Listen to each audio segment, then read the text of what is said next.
সুপ্রিয় ভিউয়ার্স, আপনাদেরকে আজ আমি দেখাবো আমার একটি বারান্দায় কিভাবে তুলসী গাছ রোপণ করেছি, এর গুণাগুণ কি, এটি কিভাবে আমরা এই পাতাগুলো খেয়ে থাকি, কি কি কাজের ব্যবহার হয়, সম্পূর্ণ গুণাগুণ তুলে ধরবো আপনাদের কাছে। প্রথমে আসি, এই গাছটির নাম হলো তুলসী গাছ। এটি অত্যন্ত একটি জনপ্রিয় উদ্ভিদ। এটি গ্রাম গঞ্জে শহর যে এলাকায় যাবেন সবাই এটিকে চিনতে পারবে। তুলসী গাছ একটি ঔষধি গুণে গুণান্বিত, ঔষধি গুণে ভরপুর একটি উদ্ভিদ। এটি রোগ প্রতিরোধ ক্ষমতা বাড়ায়, সর্দি কাশি গলা ব্যথা সারাতে ও হজম শক্তি উন্নতি করতে, মানসিক চাপ কমাতে এটি অত্যন্ত গুরুত্বপূর্ণ ভূমিকা পালন করে। আসুন দেখি তুলসী গাছ কী কী উপকারিতা আমরা পেয়ে থাকি তা নিয়ে আজকে আলোচনা করি। সর্দি কাশি ও জ্বর নিরাময়ে তুলসী গাছ অত্যন্ত কার্যকরী একটি গাছ। তুলসী পাতায় রয়েছে অ্যান্টিব্যাকটেরিয়াল, অ্যান্টিভাইরাল গুণসম্পন্ন একটি উদ্ভিদ, যা সর্দি কাশি, ব্রঙ্কাইটিস, অ্যাজমা নিয়ন্ত্রণে অত্যন্ত কার্যকরী ভূমিকা পালন করে। তুলসী পাতা, আদা ও মধুর সাথে রস মিশিয়ে খেলে তাৎক্ষণিক আরাম পাওয়া যায়। রোগ প্রতিরোধ ক্ষমতা বৃদ্ধি করে। তুলসী পাতা শরীরে রোগ প্রতিরোধ ক্ষমতা ও হিউম্যানিটি বহুগুণ বাড়িয়ে দেয়। শরীরে যে কোনো ঋতু পরিবর্তনের সময় অসুস্থতা থেকে রক্ষা করে এই তুলসী গাছ। মানসিক চাপ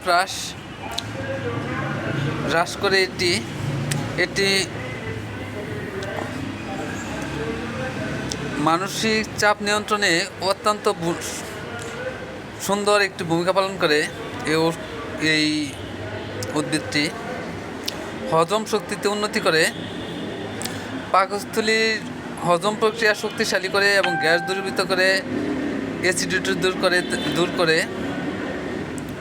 রক্ত পরিষ্কার করতেও তুলসী গাছের জুড়ি নেই। যাদের ত্বকে বিভিন্ন রকম সমস্যা আছে, অ্যালার্জিজনিত সমস্যা, খুশকি পড়ে, চোখে যাদের চুলের মধ্যে খুশকি থাকে, ত্বকের যত্নে খুবই কার্যকরী ঔষধ হিসাবে এটি ব্যবহার করা হয়।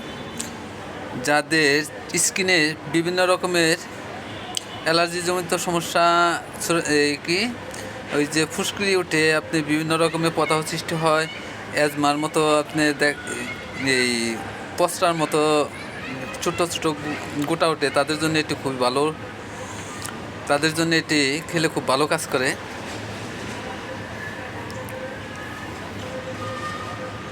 আবার এটি রক্তে যাদের ডায়াবেটিস আছে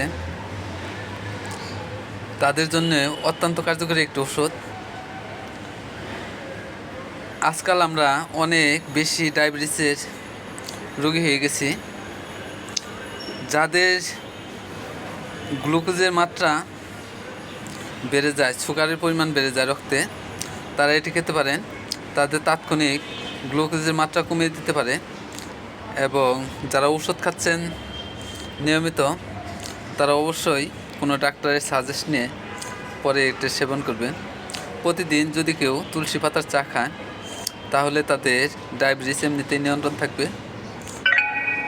আশা করি তাদের ডায়াবেটিসের তেমন কোনো সমস্যা হবে না। যাদের লিভারের সমস্যা আছে, গবেষণায় দেখা গেছে যে তারা দীর্ঘদিন ধরে অতিরিক্ত আপনার তুলসীর গাছের নিজ রস খেয়ে থাকেন, স্লিম হওয়ার জন্য, ওজন কমানোর জন্য, যাদের লিভারের সমস্যা আছে তাদের জন্য এটি একটু ঝুঁকিপূর্ণ কাজ হতে পারে, তাই আপনার বিশেষজ্ঞের পরামর্শ নেবেন। আর যারা আপনার অতিরিক্ত মোটা স্লিম হওয়ার জন্যে খাবেন, তারা 2-4টি তুলসী গাছের পাতা দিয়ে চা তৈরি করে দিনে 2 বার খেতে পারেন। তার সাথে একটু মধু মিশিয়ে, তারা আস্তে আস্তে ওজন কমে যাবে। তুলসী গাছের পাতা আরেকটি ক্ষতিকারক দিক আছে। যদি কেউ তুলসী গাছের পাতা চিবিয়ে খায় তাহলে তার দাঁতের এনামেল নষ্ট হয়ে যেতে পারে, কারণ এই তুলসী পাতার মধ্যে প্রচুর পরিমাণে পারদ ও আয়রন থাকে, যা কাঁচা তুলসী পাতা চিবিয়ে খাওয়ার পর যদি ভালোভাবে মুখ পরিষ্কার না করে তাহলে তার দাঁতের এনামেল নষ্ট হয়ে যেতে পারে। এদিক দিয়ে আপনারা একটু সতর্ক থাকবেন। তারপর গর্ভ অবস্থায় অতিরিক্ত মাত্রায় তুলসী গাছ সেবন করা ঠিক না, অবশ্যই তারা একটু সতর্ক অবলম্বন করবেন। তুলসী পাতার চা অত্যন্ত কার্যকরী একটি ঔষধ, আপনারা একটু ঔষধ হিসাবেও খেতে পারেন, শরীরে ইমিউনিটি পরিমাণ বাড়ানোর জন্যও খেতে পারেন, সব দিক দিয়ে কাজ করবে। তুলসী পাতার চা বেশিরভাগ মানুষই এটি গ্রহণ করে থাকে, এটি একটি জনপ্রিয় গাছ, তাই বলি আপনারা সবার বাসাতে একটি করে তুলসী গাছ রোপণ করুন এবং প্রতিদিন পাতা নিয়ে তা চা তৈরি করে খান, ভালো উপকার পাবেন। সবাইকে ধন্যবাদ।